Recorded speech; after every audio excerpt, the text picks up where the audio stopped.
दर्शक बंधु मनुष्यर जीवन ग्रह नक्षत्र द्वारा चल प्रचल होता है। यही ग्रह दोषरु मनीष दरिद्र होई पारे, धनी भी हो जाई पारे। तेणु यही ग्रह नक्षत्र मान ही मनुष्यर गतिपथ को चल प्रचल करिथांती। कौनसी लोक ग्रह नक्षत्र बिना तार कौनसी कार्य सिद्ध करि पारे नहीं। जदि मनुष्यर ग्रह ठीक थाए ताहले से सबु कार्य विजय लाभ करि थाए, नाम सुनाम अर्जन करि थाए एवं प्रतिष्ठा अर्जन करि थाए। किंतु सही मनुष्य जदि ताहार ग्रह खराब थाए ताहले से सबुठी अपमानित होता है, माड गाड़ी खाई थाए, परिवार रे विशृंखला शुणी थाए, कौटी शांति रही पारे नहीं एवं से बहुत अपदस्थ होता है। हाँ दर्शक बंधु, आज जो कथाटी कहवाकू जाउछि आपण शुणिले आश्चर्य होइजिवे। दर्शक बंधु, यही नवेम्बर मास 12 तारिख रे जन्माष्टमी पड़ुछि। सही जन्माष्टमी ठारू अन्य शेष दिन गुड़िकार यही 4टी राशि विशेषकर भाग्य चमकिबार संभावना अछि। तो दर्शक बंधु, सही 4टी राशि कौन कौन जानिबा पूर्वरु मु साधक पवित्र स्वागत करुच्ची आज एक नुआ अध्याय को। दर्शक बंधु, मनीष जीवन रे अनेक पाप करिथाए, अनेक पुण्य करिथाए। सही पाप एवं पुण्य बल रे ही तार जीवनर शैली निर्धारित होइथाए। एही जो 4टी राशि विशेष तांकर भाग्य एही नवेम्बर मास 12 तारिख ठारू चमकिबार संभावना अछि। सबु अटकी थिबा कार्य सिद्ध हेबो, सबु क्षेत्र रे सुनाम अर्जन करिवे एवं सबु कर्म रे सफलता मिलिबो, पारिवारिक संतोष मिलिबो एवं जेकोसी आपणकर काम अटकी जाइछि ताहा मध्य खूब शीघ्र सिद्ध होइजिवो एवं आपणकर प्रिय बंधु बांधव सहित आपण माने भल संपर्क रखिए एवं आपण को यही दिन गुड़िक जदि कौनसी आपणकर परम शत्रुटी देखा हुए से भी मित्रता आचरण करिवो एवं शत्रुता छाड़ीदेव सबुदिन पाई।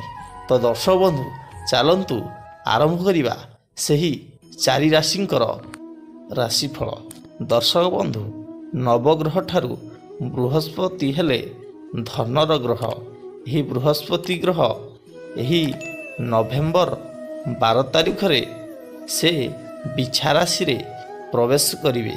से बिछा राशिंकर प्रवेश रे से 4टी राशि को शुभफल प्रदान करिवे एवं तांकर अटकी जाइथिबा कार्य सब सिद्ध हेबो। से सबु क्षेत्र रे सुनाम अर्जन करिवे। सही 4टी राशिर नाम हेउछि प्रथमे मिथुन। यही राशि जेहेतु बुधंकर संयोगीय राशि, तेणु यही राशि रे व्यक्ति विशेष माने यही 12 तारिख ठारू तांकर भाग्य चमकिबार संभावना अछि एवं से सबु क्षेत्र रे सफलता मिलिबो। कर्म क्षेत्र रे से सबुबेले विजय होवे, तांकु नूतन पदवीर मान्यता मिली पारे एवं तांकर पारिवारिक संतोष मिली पारे।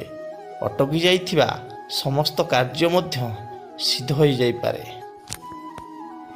मीन राशि सेही भली भाबरे मीन राशि व्यक्ति विशेष माने साधारण भाबरे यही 12 तारिख ठारू जेकोसी कर्म रे से लीन थिले तांकर कौनसी कार्य हेउ नथिला।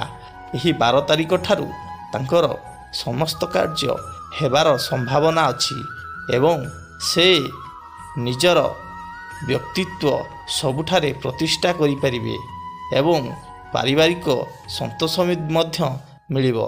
कर्म क्षेत्र रे उपार्जन करिवे एवं चाकरी रे नुआ प्रमोशन हेबार मध्य संभावना अछि एवं पारिवारिक जेउ कलह थिला आगरु विव्रत थिले से मध्य दूर हेबो एवं सबु ନୂଆ ନୂଆ ସ୍ଥାନକୁ ମଧ୍ୟ ଆପଣ ଯାତ୍ରା କରିବାର ସମ୍ଭାବନା ଅଛି। ଏବେ ଜାଣିବା ବିଛା ରାଶି। ଯେହେତୁ ବୃହସ୍ପତି ଏହି ବିଛା ରାଶିରେ ପ୍ରବେଶ କରିବେ, ବିଛା ରାଶି ବ୍ୟକ୍ତିବିଶେଷଙ୍କ ପାଇଁ ଏ 12 ତାରିଖଠୁ ଅନ୍ୟ ଶେଷ ଦିନ ଗୁଡ଼ିକ ସ୍ୱର୍ଣ୍ଣମୟ ରହିବ। ସେ ସେହି ଦିନରେ ସମସ୍ତ କାର୍ଯ୍ୟ ସିଦ୍ଧ କରିପାରିବେ ଏବଂ ତାଙ୍କର ଅଟକି ଯାଇଥିବା ସବୁ କାର୍ଯ୍ୟ ମଧ୍ୟ ସିଦ୍ଧ ହେବ।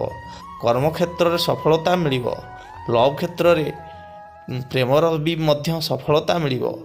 ଫ୍ରେଣ୍ଡସିପ୍ ବଢ଼ିପାରେ। ଅନେକ ଦିଗକୁ ଯାତ୍ରା କରିପାରନ୍ତି ଏବଂ ଏହିଥିରେ ଅନେକ ଟଙ୍କା ମଧ୍ୟ ଉପାର୍ଜନ କରିପାରନ୍ତି ଏହି ରାଶି ବିଶେଷ। ଏବେ ଜାଣିବା କନ୍ୟା ରାଶି। କନ୍ୟା ରାଶି ଯେହେତୁ ଶାନ୍ତ ସ୍ୱଭାବର ହୋଇଥାନ୍ତି, ତାଙ୍କୁ ମଧ୍ୟ ଏହି ବୃହସ୍ପତିଙ୍କ ପ୍ରଭାବ ପଡ଼ିବ। ସେ ମଧ୍ୟ ଏହି 12 ନଭେମ୍ବର 2025 ଠାରୁ ତାଙ୍କର ଶୁଭଫଳ ପ୍ରାପ୍ତି ହେବ। ସେ ଯେକୌଣସି କାର୍ଯ୍ୟ କରୁଥିଲେ ସବୁ କାର୍ଯ୍ୟରେ ଅସମର୍ଥ ହୋଇ ମନ ଦୁଃଖରେ ରହୁଥିଲେ। ଆଉ ଚିନ୍ତା କରିବାର ଆବଶ୍ୟକତା ନାହିଁ। ଯେହେତୁ ଆପଣଙ୍କ ରାଶିରେ ବୃହସ୍ପତି ପ୍ରବେଶ କରିବେ, ତ ଆପଣଙ୍କର ଭାଗ୍ୟ ଚମକି ଯିବାର ସମ୍ଭାବନା ଅଛି।